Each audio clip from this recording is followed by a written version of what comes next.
आज हम पारिस्थितिकी या इकोलॉजी का इंट्रोडक्शन परिचय के बारे में अध्ययन करेंगे।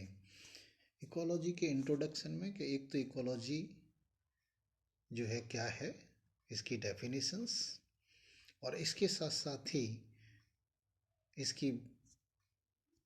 इसका परिक्षेत्र और इसका क्लासिफिकेशन के बारे में हम सामान्य अध्ययन आज इंट्रोडक्शन ऑफ इकोलॉजी के अंदर करेंगे।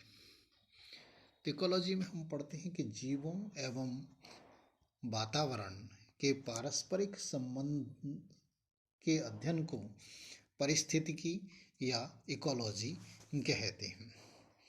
ये जो इकोलॉजी वर्ड है, इसकी उत्पत्ति ग्रीक भाषा के दो शब्दों ओइकोस तथा लोगोस से हुई। ओइकोस का शाब्दिक अर्थ होता है हैबिटाट, और जबकि लोगोस स्टडी या अध्ययन, अर्थात जीवों का उनके प्राकृतिक आवास में अध्ययन पारिस्थितिकी कहलाता है। इस शब्द का सर्वप्रथम प्रयोग रीटर नामक वैज्ञानिक ने किया था, परंतु इस शब्द का अर्थ सबसे पहले जर्मन वैज्ञानिक अर्नेस्ट हीकल ने बताया था।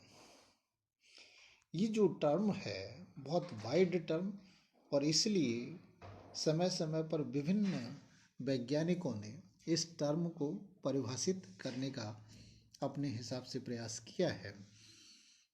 अर्नेस्ट हीकल के अनुसार पारिस्थितिकी प्रकृति की अर्थव्यवस्था से संबंधित विज्ञान है, जबकि दूसरी तरफ एल्टन ने कहा कि पारिस्थितिकी का प्राणियों का सामाजिक ज्ञान जो है उसे हम इकोलॉजी या पारिस्थितिकी कहते हैं।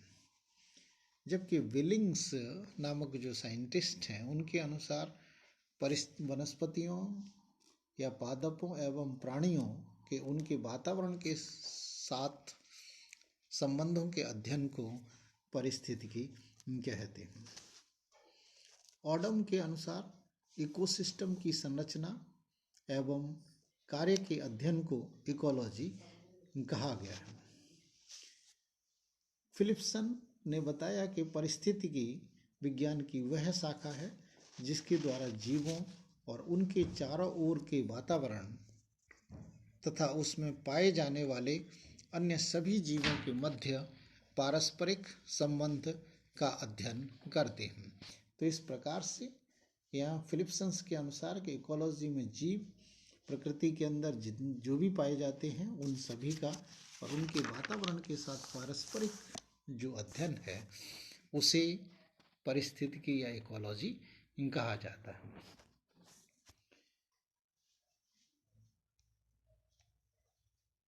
टूर्सन्स ने ऑट इकोलॉजी या स्वपारिस्थितिकी, जबकि दूसरी तरफ क्लीमेंटस ने सिन इकोलॉजी या समुदाय परिस्थिति का विस्तार से अध्ययन किया।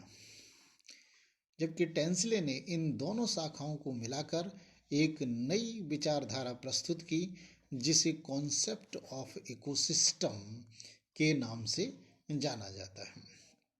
अमेरिका के रहने वाले ऑडम बंधुओं ने फंडामेंटल्स ऑफ इकोलॉजी नामक पुस्तक का प्रकाशन किया। तो ये इस प्रकार से विभिन्न वैज्ञानिकों ने समय समय पर पारिस्थितिकी या इकोलॉजी जो शब्द है उसे परिभाषित करने का प्रयास किया गया।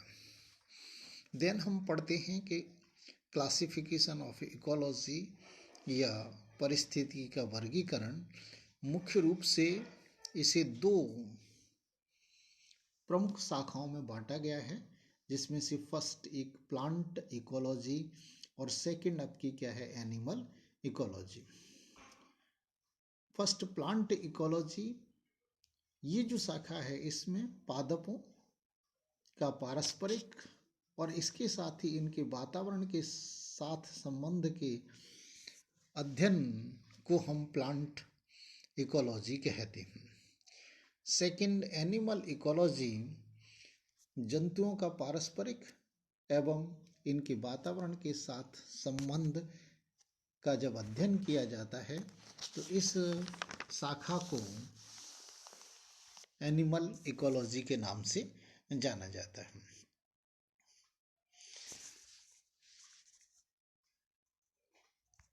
इकोलॉजी का जो क्लासिफिकेशन है ये विभिन्न आधारों पर किया गया है।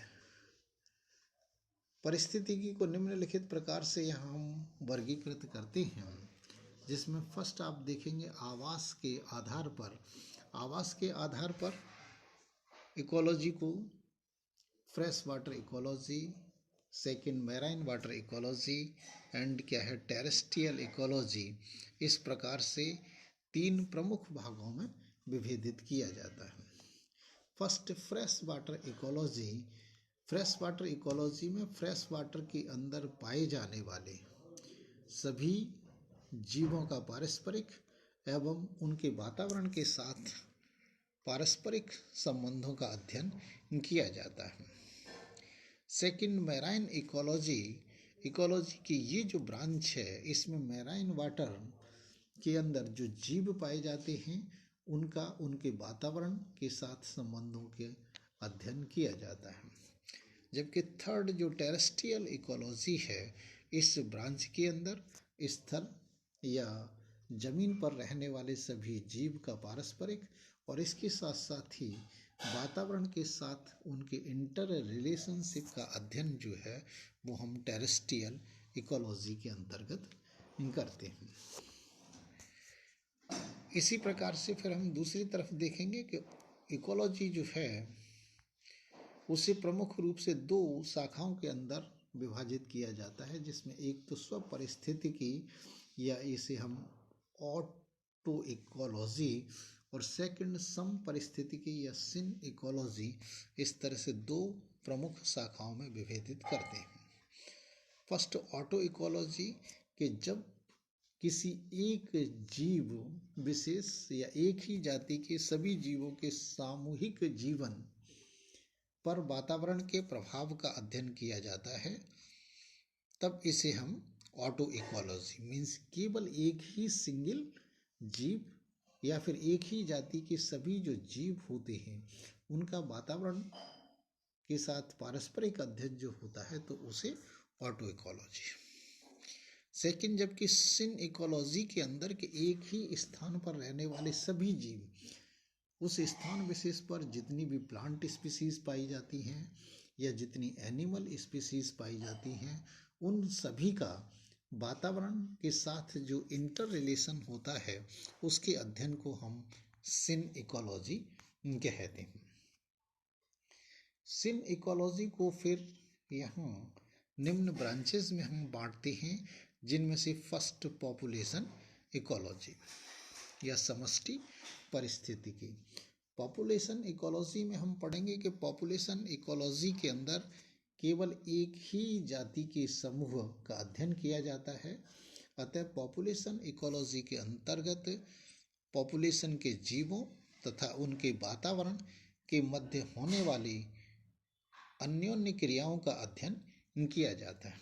जैसे कि हम यहाँ इस डायग्राम के अंदर देख रहे होंगे कि केवल एक ही स्पीसीज के जो जीव हैं उनका उनके वातावरण के साथ पारस्परिक जो अध्ययन है उसे population ecology. Second, community ecology. Community ecology के अंतर्गत आप देखेंगे कि एक स्थान विशेष पर विभिन्न जातियों के जो जीव होते हैं उनके वातावरण के मध्य अध्ययन को समुदाय परिस्थितिकी कहते हैं। थर्ड, जीवोम परिस्थितिकी या बायोम इकोलॉजी। प्रकृति में अनेक जीव समुदाय एक साथ या एक ही स्थान पर रहते हैं और इन जीव समुदायों को ही हम बायोम या जीवोम कहते हैं। तो जो विभिन्न समुदायों का वातावरण के मध्य इंटर रिलेशनशिप का जो अध्ययन किया जाता है तो इसे हम क्या है बायोम पारिस्थितिकी के नाम से जानते हैं। तो यहाँ इसमें आप देखेंगे एक कम्युनिटी ही नहीं बल्कि एक से अधिक क्या है जो समुदाय या कम्युनिटी होती हैं उनका पारस्परिक और इसके साथ साथ ही चारों तरफ उपस्थित वातावरण के मध्य इंटर रिलेशनशिप के अध्ययन को बायोम पारिस्थितिकी कहते हैं। तो इस प्रकार से ही हमने देखा कि जो इकोलॉजी वर्ड है उसका सामान्य इंट्रोडक्शन, जिसमें इकोलॉजी है क्या, उसकी डेफिनेशंस और उसे विभिन्न आधारों पर सामान्यतः किन ब्रांचेस में बांटा जाता है। धन्यवाद।